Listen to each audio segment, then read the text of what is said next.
nous abordons le second sous-concept de la vie cellulaire, à savoir les échanges cellulaires.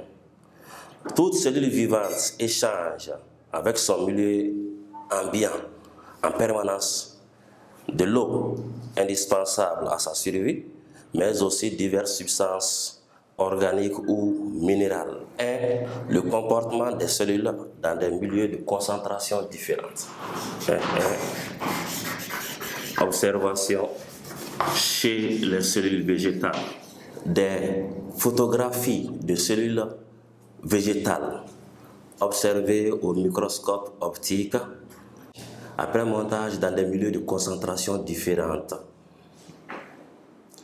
Sur la première image, des cellules épidermiques d'oignon ont été placées dans de l'urée à 1%. Elles apparaissent turgescentes. Sur la seconde figure, ces mêmes cellules-là sont placées dans une solution d'urée à 1,8%. On parle d'isotonie. Sur la troisième figure, des cellules épidermiques d'oignon ont été placées dans une solution d'urée concentrée à 6%. Elles apparaissent plasmolysées. Ces différents aspects s'expliquent comme suit. Lorsque les cellules végétales sont placées dans un milieu faiblement concentré, dit hypotonique, elles absorbent de l'eau, la vacuole gonfle si fortement qu'elle pousse la membrane cytoplasmique qui se confond alors avec la paroi cellulosique. Raison pour laquelle la membrane cytoplasmique n'est pas visible sur la première figure. Dans l'urée, à 1,8%, la membrane cytoplasmique apparaît décollée aux angles de la cellule. La vacuole est toujours grande. Dans l'urée à 6%, la membrane cytoplasmique est complètement décollée de la paroi cellulosique, sauf en certains endroits appelés plasmodesme. La vacuole s'est beaucoup rétrécie, son contenu s'est concentré. Ainsi, lorsque des cellules végétales sont placées dans un milieu de faible concentration, dit milieu hypotonique, leurs vacuoles absorbent de l'eau et deviennent énormes. Lorsque il y a équilibre entre la concentration extracellulaire et la concentration intracellulaire, les cellules sont dans un état normal qualifié d'état isotonique.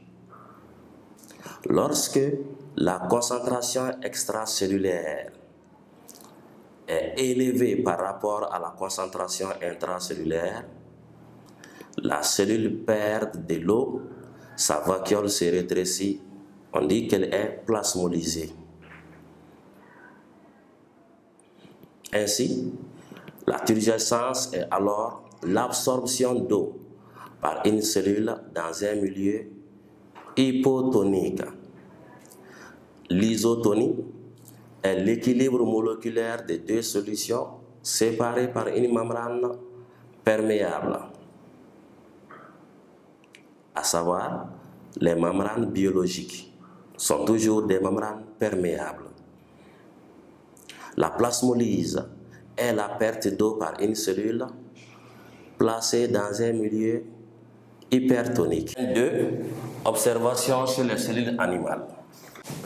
Dans 4 tubes à essai contenant des solutions de NaCl de concentration croissante, on ajoute du sang de mouton à raison de 1 ml de sang pour 1 ml de solution de NaCl. Après centrifugation modérée des tubes, on mesure le volume de kilos qui se dépose au fond de chaque tube. Le culot, c'est simplement la masse solide qui se forme au fond du tube pendant l'expérience. Puis on procède à l'observation au microscope d'un prélèvement de chaque tube. Les résultats sont consignés dans le tableau ci-après. Expliquons et interprétons l'aspect des cellules dans les solutions de NaCl de concentrations différentes. Mais aussi, expliquons l'origine du volume du kilo dans chaque tube. Dans le premier tube, la concentration est très hypotonique, 1 pour 1000. Les hématies absorbent de l'eau et éclatent par excès de turgescence. On parle d'hémolyse. Le volume du kilo est faible parce que il est constitué des membranes d'hématies ayant éclaté. Dans le second tube, la concentration est hypotonique. Les hématies absorbent de l'eau et gonflent. Ce sont des cellules turgescentes. Le volume du kilo est élevé parce qu'il est constitué d'hématies gonflées. Dans le troisième tube, la concentration est isotonique puisque les hématies gardent leur diamètre normal, leur aspect normal.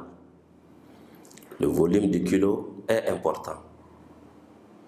Et ce kilo est constitué essentiellement d'hématies normales. Et enfin, dans le quatrième tube, la concentration est hypertonique. Les hématies perdent de l'eau et se plasmolysent. On les appelle des cellules crénélées. Le faible volume du kilo est constitué d'hématies plasmolysées.